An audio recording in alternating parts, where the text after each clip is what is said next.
sit there though. All right.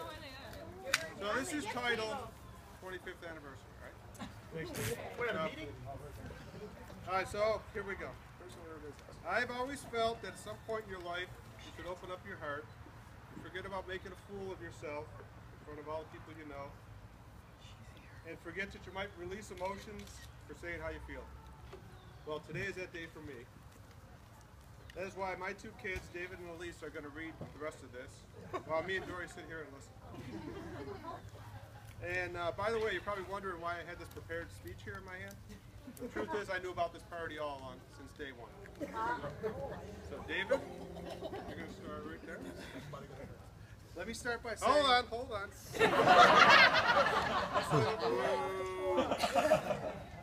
on. Where am I going here? On the wrong side. Hey, and at the end of all this, who was at our wedding? I was. Do you remember the kiss? was. Hold on, time out. I'll tell you something. So, when we got married, that was the first time I ever went to a wedding. I swear to God. So, here, set up. And that's the first time you ever kissed, too, right? So instead of, this is the normal wedding kiss, right? No. Here's the normal wedding kiss.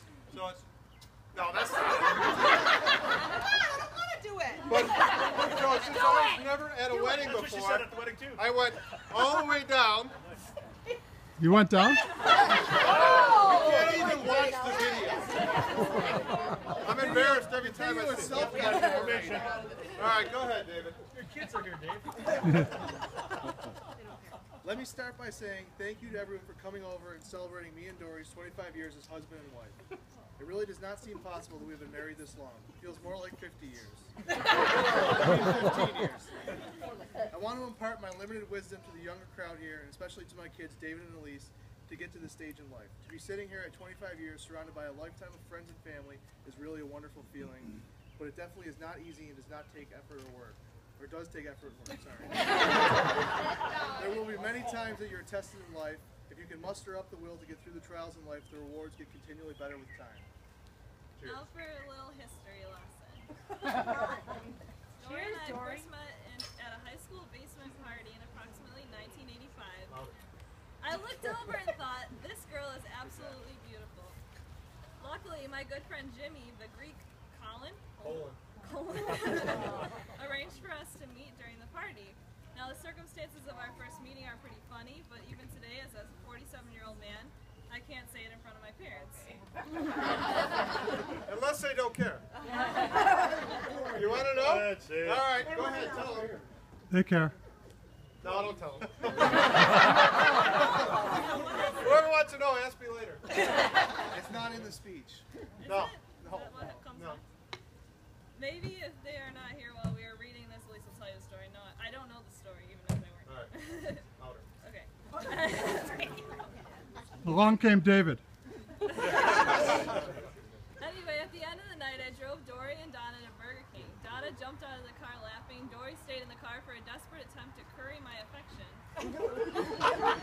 Now, me coming from great parents and upbringing, and the fact that I had a girlfriend at the time, was not going to fall for Dorie batting her eyes at me or any other trick she would try. Now that's a true story. I kicked her out of the car. Oh, that's a true story. Yes, it is. Yes, it is. Let's hear Dorie's side. He did. He kicked me out of the car. I told Donna to go to Burger King without me so I could stay in the car and he would kiss me and he wouldn't.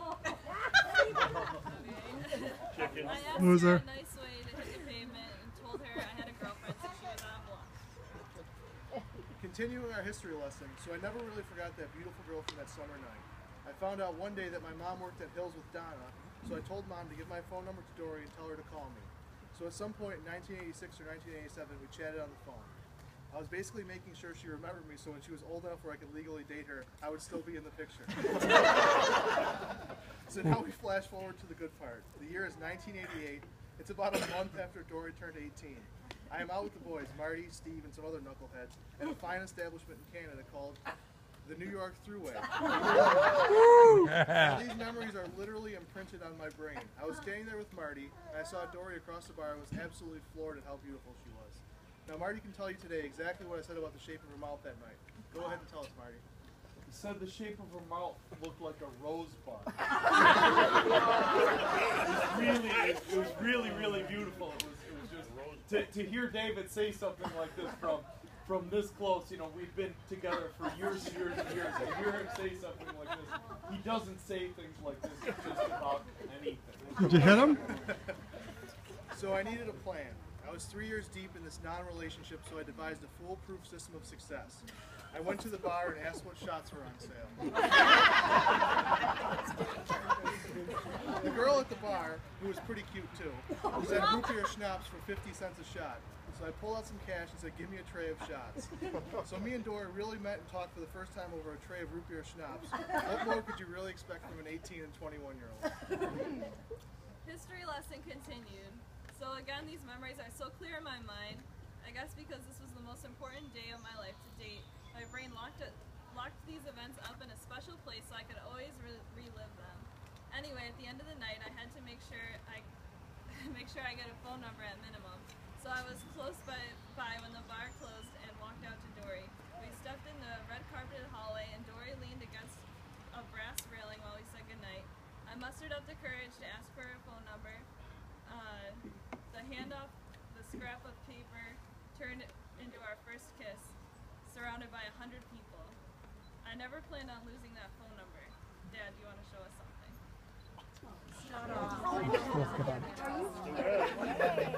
Oh my goodness! All right, so let me verify that. Oh, yes!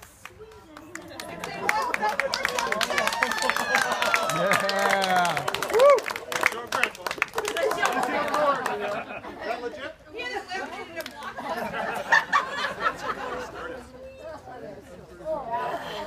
We have to clone you for God's sake.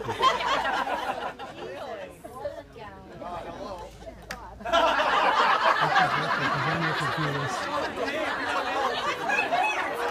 No, I think it's going to keep going on. Lindsay, give me your phone number quick. It goes right up here. I just had him pull back there.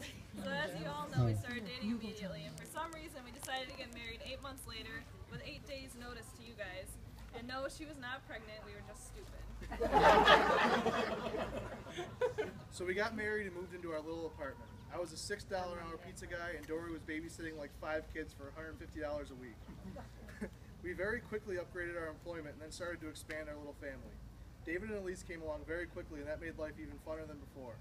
Unfortunately, Dorie developed some really scary health problems as she was exercised the second of her 9 lives. She's got 9 lives, trust me. She really could have left us way back then, but she battled through and we carried on. Once we realized that we needed more money, we started going to college, even taking classes together. Chemistry. I got an A and she got a C. The teacher even said, obviously you guys didn't cheat, but I did. So now, in the middle of all this hard schoolwork, the worst thing happens. Dorie's best friend Donna gets sick. Dorie was a rock to many people during Donna's fight with cancer, but behind the scenes she was not a rock. Us guys are usually not equipped to handle this kind of stuff, so I muddled through doing whatever I could. During this crazy, stressful time, and totally out of the blue, I find out that I have cancer. Trust me, we were like, what the fuck is going on here? We honestly felt totally jinxed. We were poor, sickly, bouncing around from shitty apartment to shitty apartment, but honestly our attitude stayed positive and we kept taking the punches that life gave us.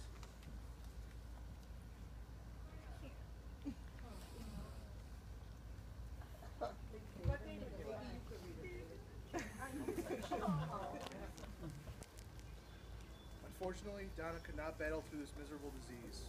Dorie was with her until the last moment. Dorie went to her final college exam after Donna died and finished her work in Donna's memory. It was really tough to have two such polar opposite things happen at once. But according to John Lennon, life is what happens while you're busy making other plans. So Dorie, the often suspended high school student who dropped out eventually, was now a registered nurse. In the coming years, I got my college wrapped up and landed a decent job. We scraped up enough money to get a house and life got a little easier. Now, when I wrote all this, I started to struggle coming up with much more. Life from around the year 2000 and now has not been complete without incident, but nothing like the first 11 years. Of course, there was Dorie's car accident last year, but let's not relive that tonight. That was too painful and too scary a day for all of us. When you look back, we all realize how true it is that you really define your marriage by the very hard times and whether or not you can battle through them together. I am really proud that we built that foundation together. Since I am the eldest son, I will conclude my dad's speech. Everyone, please raise a glass. I would like to make a toast to my parents' last 25 years together and to their next 25 years together. May you live as long as you love, and love as long as you live. Happy anniversary, Mom and Dad.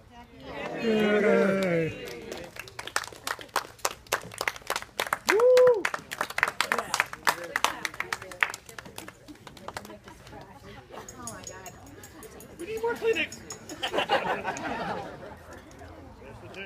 I don't want to be the first guy to cry.